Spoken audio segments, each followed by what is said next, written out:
Hai everyone, welcome to Ombrewok Story. Semoga kalian sehat selalu dan diberikan rezeki yang berkah tentunya. So, kali ini Om akan membahas alur cerita film koplak lagi nih. Film yang berjudul F2 Fun and Frustration ini menceritakan kisah dua orang suami-suami takut istri yang harus dikejar-kejar polisi di Eropa karena kabur dari cewek-cewek mereka yang matre parah. Hal-hal koplak pun terjadi pas mereka main kucing-kucingan dengan para ciwi-ciwi. So, gak usah pakai lama, bemper Ombrewok Story.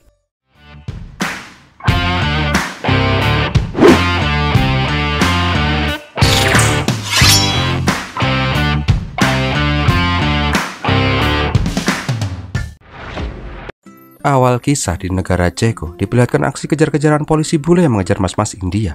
Pokoknya keren banget ya kejar-kejarannya.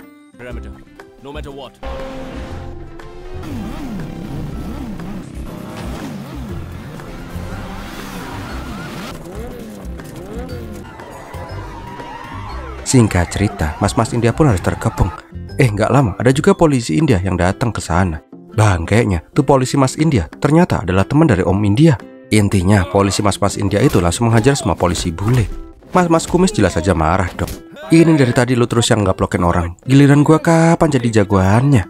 Bangke 1000 bangke. Ternyata itu cuma mimpi dari dua mas-mas India yang lagi diinterogasi di kantor polisi Ceko. Kenalan dulu ya. Mereka adalah Venky dan Varun. Nah, mau tahu gimana kejadian sebenarnya mereka bisa sampai ditangkap? Ternyata mimpi nggak seindah kenyataannya. Diperlihatkan bila mereka dikejar-kejar oleh polisi Ceko. Bahkan saking ketakutannya, si Varun hampir aja boker di celana. Nggak cuman itu, mereka juga mau nyuri motor Pak Pol. Tetapi karena keberatan, mereka pun nggak jadi dan akhirnya jalan kaki lagi. Sialnya, mereka malah udah dikepung. Di saat terkepung itulah, Venky memilih sebuah rencana hebat. Dia sudah berangan-angan jadi Bruce Lee kawin silang dengan Iko Uwais. Tetapi ngeliat si Varun digaplokin sama polisi, rencana Venky pun langsung berubah drastis. Dia pun langsung mengajak Varun untuk mengeluarkan ajian cawat mabur. Angkat tangan, berlutut, dan jelas aja minta ampun pak, jangan digebukin pak, karena takut. Itulah kenapa mereka bisa sampai di kantor polisi Ceko. Nggak lama kemudian diperlihatkan ada perwakilan kedutaan India di Ceko yang bernama Nasar. Di sini Nasar nanyain, kenapa kok nih dua cowok India gaplok dilaporin polisi karena mencoba menggoda dua cewek India juga. Godain bule kek, udah jauh-jauh ke Eropa kok doyan masih aja India. Dengan lemasnya, Venky bilang kalau yang godain itu adalah istrinya. Sedangkan Varun juga bilang yang digodain adalah tunangannya. Lah, kok iso? Akhirnya, Venky menceritakan kisahnya. 1 tahun yang lalu, diperlihatkan sebuah biro jodoh. Diperlihatkan juga tuh om-om biro jodoh tinggal asal aja nge-matchin orang seenak jidatnya. Ternyata yang di-matchin sama si Venky adalah seorang wanita karir yang cantik badai yang bernama Harika. Tetapi walaupun cantik badai gino-gino, Harika itu terkenal pelit banget. Di rumah, Harika tinggal dengan kedua nenek ceweknya, ibu dan bapaknya. Nah, pas para orang biro jodoh datang untuk menawarkan si Venky, Harika nggak mau nikah dulu. Soalnya, emaknya lah yang masukin tuh lamaran ke biro jodoh. Tetapi pas Pak biro jodoh menjelaskan tentang latar belakang Venky yang tajir parah, asprinya senator India, gak punya saudara, yatim piatu, pokoknya kalau nikah sama si Venky, hidup Harika pasti terjamin. Nah, mendengar itu, si Harika pun langsung sumringah. Di tempat lain, diperlihatkan Venky yang lagi belanja bareng emak-emak di pasar. Pokoknya Venky itu supel banget dah. Dia nggak malu walaupun harus desak-desakan rebutan terong sama emak-emak komplek. Nggak lama, senator bosnya Venky pun menjemput si Venky untuk ke acara kampanyenya. Singkat cerita, mereka pun sampai di tempat kampanye. Tetapi bangkainya, pas ada artis yang datang untuk meramaikan kampanye itu, Anji yang seorang anggota DPR itu diinjak-injak dong. Kasihan, lebih terkenal artisnya daripada si Anji. Kapan ya di negara Konoha bisa ngeliat anggota dewan diinjek-injek kayak gitu? Tetapi pas mau cabut, Pak Biro Jodoh bilang kalau Venky udah dapat calon dan menyuruh keluarga Venky untuk bertemu keluarganya si Harika. Singkat cerita, Venky dan rombongannya Anji yang sudah dianggap sebagai keluarganya sendiri datang ke rumah Harika. Di sini Venky harap-harap cemas karena belum pernah lihat fotonya si Harika. Wow, kok pulen sekali. Putih mulus, matanya belok, aneh suka. Udahlah, gak perlu babi bu, kalau ini mah aneh langsung setuju. Nah, sebagai tradisi, orang tua calon pria harus menanyakan beberapa hal ke calon wanita. Ketika Anji menanyakan apakah Harika bisa masak, bisa umbah-umbah, dan lain-lain, Harika cuman, sambil melengos. Nah, karena Venky udah kebelet banget kan ya, dia mah gak peduli dengan itu. Yang penting bisa main kuda lumping malam-malam, itu udah cukup. Singkat cerita, akhir pernikahan mereka pun digelar. Di hari pernikahan itu juga lah, adik Harika yang bernama Hani pulang ke rumah. Kok ada yang mental-mental kayak bola bekel tapi bukan bola ya? Pokoknya resepsi pernikahan itu pun berjalan dengan lancar. Setelah menikah, Harika pun langsung diboyong ke rumah baru mereka yang gede parah. Udah kayak rumah-rumah di film-film. Ini kan emang film kan ya. Malamnya, Frankie pun menaburkan bunga. Wow, kok Om jadi suka sama film ini ya? Enak banget di mata nih pemandangannya. Pokoknya layaknya pengantin baru, Frankie dan Harika pun hidup dengan bahagia dan romantis. Keluarga Harika juga terlihat baik banget sama si Frankie. Pokoknya dunia milik mereka berdua, yang lain mah ngekos. Namun, hal itu nggak berjalan lama coy. Setelah beberapa bulan, hubungan mereka pun semakin runyam.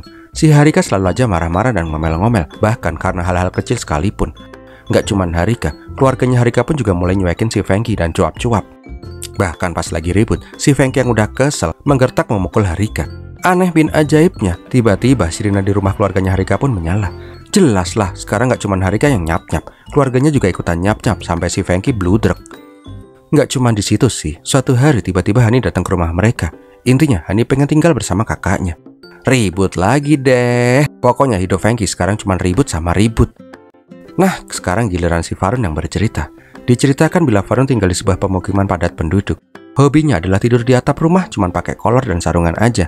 Pas bangun dia pun kaget karena banyak cewek-cewek yang liatin dia, yang nepsong parah kelihatannya.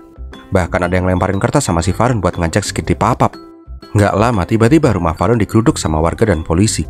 Intinya warga di sana pun resah karena Farun telah melakukan tindakan tidak senonoh memamerkan batangnya ke cewek-cewek. Karena kalau bobo di loteng cuma pakai kolor doang. Kan masih pakai celana toh pak. Para cewek-ceweknya aja yang kegatelan. Plotrok lagi. Tetapi emak-emak di sana nggak terima kalau putri-putri mereka yang alim pada ngeliatin selangkangannya si Farun terus. Nggak lama sohibnya si Farun si Darsi juga join mabar. Di sini mereka malah saling adu pamer celana kolor. Pakai kolor aja diributin sih. Nah, karena suasana udah nggak kondusif, Farun pun mengajak Pak Pol botak untuk mojok. Farun juga memperlihatkan surat dari anaknya Pak Pol yang isinya ngajak Farun main games masukin batang ke bolongan karena di rumah lagi kosong. Karena hal itulah Pak Pol botak memohon jangan sampai surat itu bocor ke masyarakat. Bisa tengsin dia punya anak barbar. Karena nggak mau aibnya terbongkar, Pak Pol pun langsung membubarkan demo kolor itu. Setelah semua sudah kondusif, tiba-tiba Farun ditelepon sama si Hani, Bani, Sweety, gendal-gendul. Hani bilang kalau ada yang ngejahatin dirinya. Karena emosi bebeknya dijahatin, Farun dan Darsi pun langsung datang. Sambil mewek, Hani bilang, "Bebek, bakatku nggak dihargai. Panitia pencarian bakat ini curang, aku dizolimin." Jelas dong, Farun pun mau mengamuk sama panitia. Tetapi Pak Jono langsung menyuruh Farun untuk menilai sendiri. Lihat tuh yang nyanyi, bagus gak suaranya tuh mbak-mbak? Tetapi pas Hani mau menyanyi, semua orang langsung pada bubar.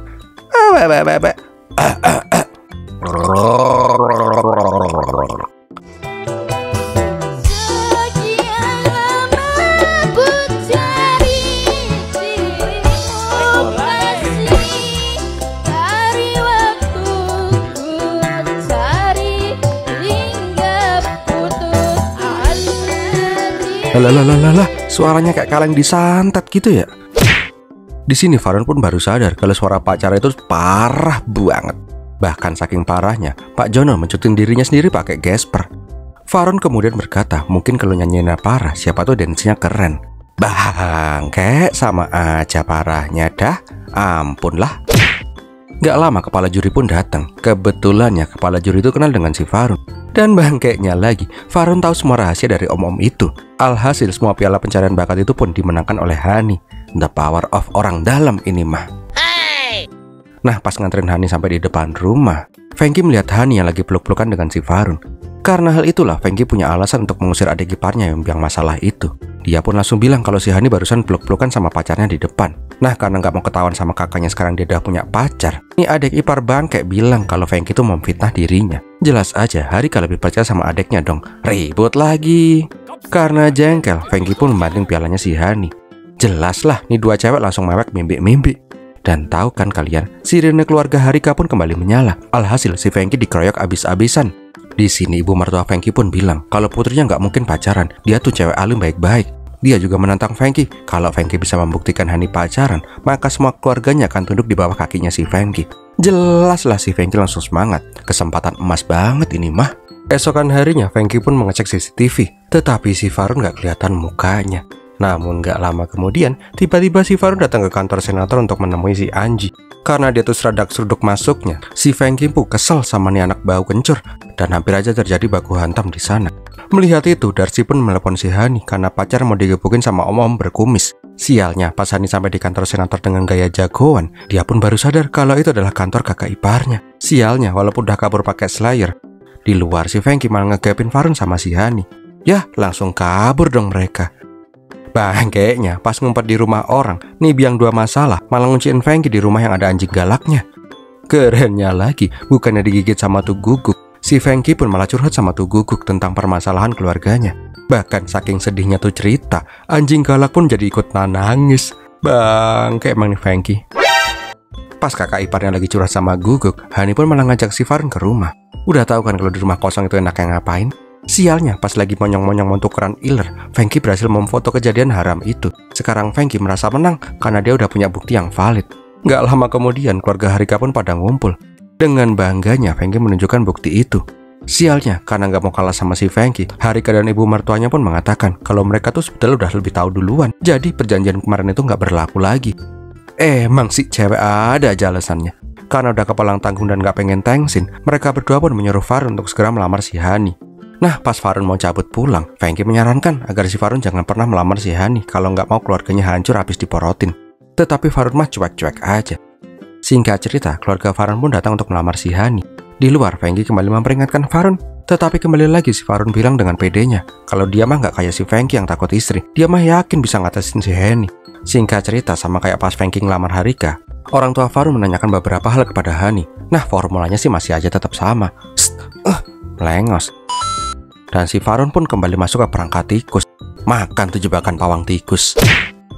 Singkat cerita, akhirnya disepakati kalau mereka akan bertunangan dan segera menikah. Keesokan harinya, keluarga Farun dan keluarganya Hani datang ke toko sari. Sesuai tradisi, keluarga Farun akan membelikan semua keperluan keluarga Hani dan sebaliknya. Di sini, Feng Kim pun bilang ke Darcy, "Bro, lihat, kita akan melihat kekejaman keluarga Hani sebentar lagi." Dan bener aja, pas milih-milih sari, keluarga Hani memilihkan sari yang paling murah dan jelek buat keluarganya si Farun. Tetapi pas keluarganya Hani memilih sari, gila coy, milih yang mahal-mahal nggak ngotak tuh. Nggak cuman sari, pas memilih perhiasan juga sama. Pokoknya tabungan keluarga Farun langsung habis dikuras dalam sehari. Nah, pas di luar, Farun pun ngeplakin sales perhiasan karena nawarin barang-barang yang mahal terus. Kasian. Nggak lama Feng Kim pun datang dan bilang, "Welcome to my world bro," sambil ngakak jahat. Malam harinya, karena nggak seindah bayangannya, Farun pun mabok-mabokan sama si Darcy. Namun pas Hani menelpon, dia mah ogah ngangkat. Alah, diamin aja, paling dia cuma mau minta ini itu lagi. Aneh udah bokek bro. Sialnya, ternyata Hani udah berada di sana. Jelaslah si Hani ngambek. Biar Hani nggak ngambek lagi, Farun pun bilang akan melakukan apapun untuk si Hani. Karena hal itulah, Farun pun jadi mumet. Belum nikah aja, dia udah ribut sama ibunya dan Hani. Gimana besok kalau udah nikah? Malam harinya, Farun pun mabok-mabokan berat. Di sini dia meminta maaf ke Feng Kim dan meminta bantuan si Feng Kim gimana bisa lepas dari semua beban ini. Di sini Feng Kim mengajak semua orang di bar itu yang lagi frustasi untuk melakukan gerakan rileks buatannya sendiri. Jebule banyak juga yang frustasi ya. Nggak lama ada mas-mas yang ikutan jangan ngobrol sama si Feng Kim dan Farun. Prasad bilang dia juga lagi mumet karena kedua istrinya lah yang membuat dia jadi tambah mumet parah. Di sini Prasad mengatakan kalau dia tuh udah muak. Dia berniat pergi selama beberapa minggu ke Eropa biar ngadem pikir dari omelan istri-istrinya. Karena hal itulah, nih dua koplak akhirnya punya ide serupa. Mereka pun berniat minggat untuk healing-healing tai kucing jauh dari para ciwi-ciwi. Di saat yang bersamaan, di resepsi pernikahannya Hani dan Farun, diketahui bila Farun gak datang ke acara pernikahan itu. Jelas aja si Hani shock parah karena dia ditinggal minggat di hari pernikahannya. Sedangkan si Farun malah peleseran ke luar negeri. Prasad kok udah jegogrok di sana aja nih. Nah, sekarang giliran si Prasad yang cerita. Intinya pas sampai di Eropa, mereka pun happy-happy parah dan party-party.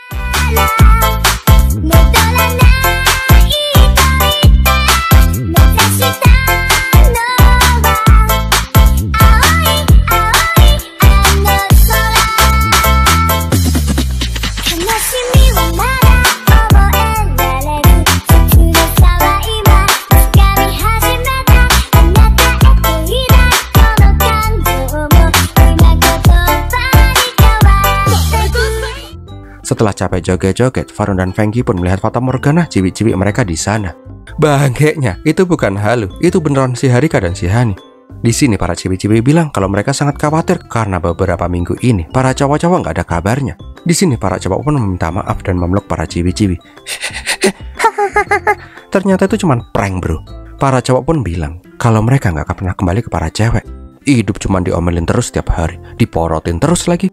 Mending hidup bebas gonta-ganti cewek di sini. Duit habis tapi bisa happy. Mendengar itu para cewek-cewek pun pada ngamuk. Mereka pun langsung mengutuk para cowok akan menyesal seumur hidup. Di tempat lain diperlihatkan seorang pengusaha India kaya raya di Eropa. Diperlihatkan juga dia lagi diwawancara oleh media bila keluarga Dora itu sangat harmonis. Dia tinggal dengan keluarga besar yang rukun adem ayem harmonis. Bahkan kedua anaknya sangat menghormati dirinya. Pokoknya keluarga ideal banget lah. Keesokan harinya diperlihatkan Prasad si penjahat kelamin mencoba menggodain cewek bule. Langsung dicipok dong. Jelas aja suami itu cewek bule langsung ngamuk dong. Bangkeknya pas lagi dikejar-kejar itu, Prasad malah ngajak dua koplak ikut main kejar-kejaran. Singkat cerita, mereka berdua pun kabur ke sebuah rumah mewah yang lagi mengadakan pesta. Ternyata itu adalah rumahnya si Dora. Di sini Dora mengatakan para tamu kalau kedua anaknya akan segera menikah.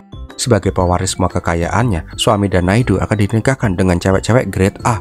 Tetapi pas para cewek-cewek calon anaknya Dora keluar, dua koplak langsung kena mentalnya. Karena yang keluar ternyata adalah si Harika dan si Hani. Bangkeknya, pas dua koplak lagi kena mental, si Prasad masih aja belum kapok dan godain cewek di sana. Malam harinya diperlihatkan bila Prasad masih aja mepet si Maya. Dengan pedenya Prasad bilang, "Dah lah mbak, sama aku aja. Kalau kamu nggak mau aku bunuh suamimu loh, biar kamu bisa sama aku." Di tempat lain, dua koplak langsung mengajak cewek-cewek untuk mojok.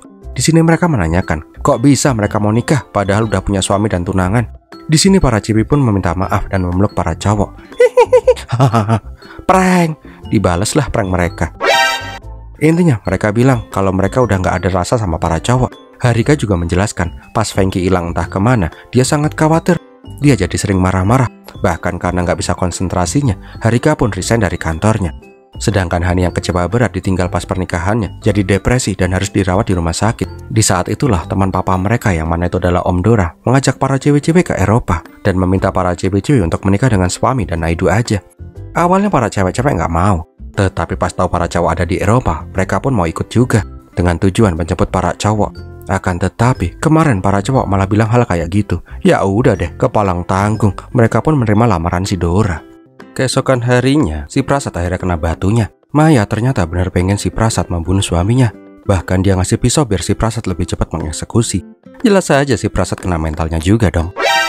Nggak lama di sebuah pesta pinggir danau, Dora mengumumkan sesuatu hal yang penting. Dia bilang kalau ada sosok yang sangat penting akan datang. Ternyata yang dimaksud Dora itu adalah dua koplak yang menyamar. Kita flashback dulu sebentar. Ternyata semalam dua koplak yang pengen menggagalkan pernikahan para cewek-cewek punya ide untuk menyamar menjadi penulis dan berniat membuat biografi dari Dora. Karena hal itulah Prasad yang tajir tapi on percaya-percaya aja. Nah bangkeknya, pas makan siang itu dua koplak nyeletuk. Mereka tuh denger kabar burung kalau calon mantunya Dora itu pinter nyanyi. Karena kemakan omongan dua koplak, Dora pun meminta Hani untuk bernyanyi. Mate, bisa bubar jalan ini mah. Singkat cerita, panggung pun disediakan. Akan tetapi, lah, kok suaranya bagus sekarang? Nggak kayak kalian disantet lagi, pies ini. Karena jebakan nyanyian itu gagal, dua koplak pun meminta Dora melihat tarian mereka. Bangkeknya, kok tarian mereka juga jadi keren gitu ya? Nggak kayak kemarin. Lah ini pies sih. Setelah semua selesai, Harika dan Hani pun bilang kalau selama sebulan ini mereka latihan mati-matian biar bisa menarik perhatian para cowok-cowok lagi dengan bernyanyi dan goyang ngeber. Tetapi karena udah dicampakan, ya udah bejonya suami baru mereka deh. Di tempat lain diperlihatkan sebuah tempat yang memajang foto Dora dan dua cewek-cewek yang sedang disilang. Ternyata itu adalah markas Don Mafia yang jenggotnya kerendam kopi di lepek. Lah, kletekan dong jenggotnya. Intinya Jon Snow itu sangat dendam sama si Dora. Jon pengen membunuh Dora dan para cewek-cewek calon menantunya. Kenapa Jon sangat dendam kepada Dora? Kenapa jenggotnya bisa kerendam di kopi? Om juga nggak tahu. Kita lihat aja yuk bareng-bareng. Keesokan harinya diperlihatkan dua koplak kembali membuat rencana. Di sini Fengki ingat kalau Harika itu sangat gak suka lihat orang pakai bikini. Alhasil mereka pun menghasut anak-anak Dora untuk menyuruh para cewek-cewek untuk ikutan berendam, tapi pakai bikini. Nah pas suami dan Naidu meminta para cewek-cewek pakai bikini, tuh para cewek-cewek langsung cabut. Jebulnya tuh dua cewek cabut karena pengen ganti baju bikini. Duh, pulen sekali ya, kayak beras habis matang. Kembali lagi deh, rencana mereka tuh gagal. Malam harinya dua koplak lojotan selangkangannya karena tadi siang melihat para cewek-cewek yang pada pakai baju haram. Dan hampir aja terjadi pertempuran antara dua gebukan satpam. Karena udah konak parah, nih dua koplak pun mencoba masuk ke kamar cewek-cewek. Intinya mereka pengen minta jatah mantan. Sialnya pas sudah mau ngamuk-ngamuk para ciwi-ciwi pulen, mereka malah teriak. Karena terjadi keributan, seisi rumah pun pada datang. Di sini para ciwi menyuruh para cowok untuk bersembunyi di balik korden. Tetapi kampretnya, pas Dora dan yang lain masuk, mereka malah bilang kalau ada orang di balik korden. Bangke emang nih para cewek-cewek ya. Karena hal itulah akhirnya dua koplak pun disidang sekampung. Tetapi Frankie dan Farung gak kehabisan ide. Mereka bilang kalau mereka masuk ke kamar para ciwi-ciwi buat investigasi dan pengamatan buat bahan tulisan biografinya Dora. Kerennya, si Dora yang tajir tapi on ini percaya-percaya aja lagi. Di saat semua lagi pada ribut, si Prasa dan Maya malah lagi berusaha membunuh suaminya si Maya. Sialnya pas mau ngelempar tuh mas-mas botak dari loteng, malah Prasa dong yang kejengkang. Kita kembali ke Jon Snow. Ternyata dia benci banget karena Dora akan menikahkan anak-anaknya dengan Hani dan Harika. Di sini dia pengen latihan menembak dengan senjata laras panjangnya. Sialnya, tuh peluru malah macet. Bangkenya, pas dia lagi sok keren berjalan ke depan, tuh peluru malah nembak sendiri. Bolong gak tuh pantat? Kembali lagi ke dua koplak yuk. Karena cara-caranya masih belum bisa membuahkan hasil, mereka pun menggunakan senjata rahasia. Mereka berniat menghasut istri dan kakak iparnya si Dora. Dan bener aja, setelah dihasut itu, istri dan kakak iparnya Dora langsung ngamuk-ngamuk dan meminta acara pernikahan itu dibatalkan. Tetapi ternyata itu cuman prank. Istri dan kakak ipar ternyata itu kompak banget. Jadi mereka nggak bisa dihasut.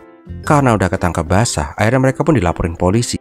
Di sini para cewek-cewek juga bilang kalau kesempatan para cowok itu udah habis. Mereka kemarin ngasih kesempatan tapi disia-siakan. Itulah kenapa mereka bisa sampai di kantor polisi. Mendengar cerita yang sangat mengasuhkan itu, Nazar pun menjadi iba. Dia pun menjamin 3 serangkai dan membawa mereka pulang ke rumahnya. Nah pas sampai di rumah, istri Nazar marah-marah karena si Nazar lupa beliin seblak. Tetapi dengan lembutnya Nazar bilang kalau dia itu minta maaf. Dan istrinya pun gak jadi marah-marah lagi. Akhirnya Nazar menyimpulkan dari semua cerita 3 serangkai. Dari cerita itu fix no debat kalau para cewek-cewek lah yang salah di kasus ini. Tetapi sudah kodratnya cowok untuk memaklumi para pasangan mereka. Cewek itu makhluk yang ingin dimengerti. Bila cowok salah, cowok harus minta maaf. Bila cewek salah, cowok harus memaklumi. Intinya sih gitu. Itulah kunci keluarga harmonis loh Jinawi. Mendengar itu, para cowok-cowok pun akhirnya sadar. Intinya Nazar meminta para cowok untuk introspeksi diri dan tulus mencintai para cewek-cewek. Nah, kembali lagi ke Jon. Ternyata, kenapa Jon sangat marah sama Dora? Karena lamaran Jon untuk menikahkan adik-adiknya dengan anak Jon pun ditolak. Karena Dora pengen menikahkan anak-anak yang barengan, sedangkan adik Jon hanya satu yang mau menikah. Beberapa hari kemudian, pas pernikahan Harika dan Hani, trio koplak pun datang sambil joget-joget.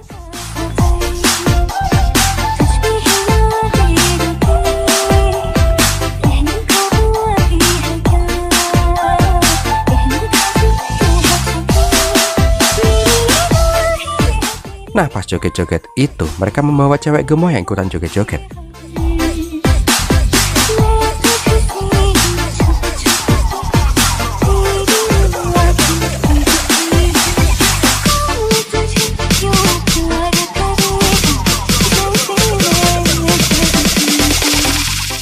Ternyata cewek-cewek itu adalah adik dari Jon yang sebelumnya ditolak lamarannya. Tetapi sesuai perjanjian, pas kedua saudari Jon ini bersedia menikah dengan anak-anak Dora, maka Dora harus menyetujuinya. Akhirnya, karena nggak mau dibilang ingkar janji, Dora pun akhirnya menerima lamaran adik-adik Jon dan membatalkan pernikahan anak-anaknya dengan Harika dan Hani. Tetapi pas merasa udah menang, tiba-tiba anak buah Jon langsung menculik Dora dan para cewek-cewek. Nggak lama di sebuah jembatan yang lagi dalam perbaikan, Jon berniat membunuh Dora dan para ciwi-ciwi. Kampret lu, adik lu tuh baru aja datang ke gua dan rencananya akan nikah besok. Bangkeknya lagi, Jon yang mafia sangar tapi imut-imut itu malah digaplokin rame-rame. Sialnya, pas mau pergi dari sana, tuh jembatan tua malah geol-geol karena keberatan beban. Alhasil mereka semua harus kejebak di jembatan itu. Nah di saat udah mau ketemuan sama malaikat maut, para cowok pun meminta maaf dan pengen balikan lagi sama cewek-cewek. Di sini para cewek akhirnya mengatakan sebenarnya mereka lah yang menghubungi adik dari Jon agar mereka mau menikah dengan anak-anak Dora. Jadi biar pernikahannya dibatalkan. Sebenarnya mereka itu masih sayang sama para cowok-cowok. Mereka cuma pengen ngasih pelajaran aja sama dua cowok nggak tahu diri ini. Karena hal itulah para cewek membuat jembatan buat Frankie dan Farun untuk lewat. Sialnya pas yang lain mau nyebrang, mereka malah rebutan dan tuh jembatan pun jatuh. Dan filmnya pun berakhir dengan happy ending. Nyempil dikit. Ternyata Maya itu adalah teman dari istri-istrinya si Prasat. Dia emang sengaja binal gitu biar si Prasat sadar. Tamat deh.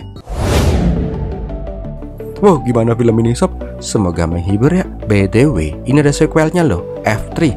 Gas nggak nih? So, gitu aja dulu ya. Om Brebox pamit dulu. Terima kasih sudah menonton sampai di detik ini. Pirmilatihin.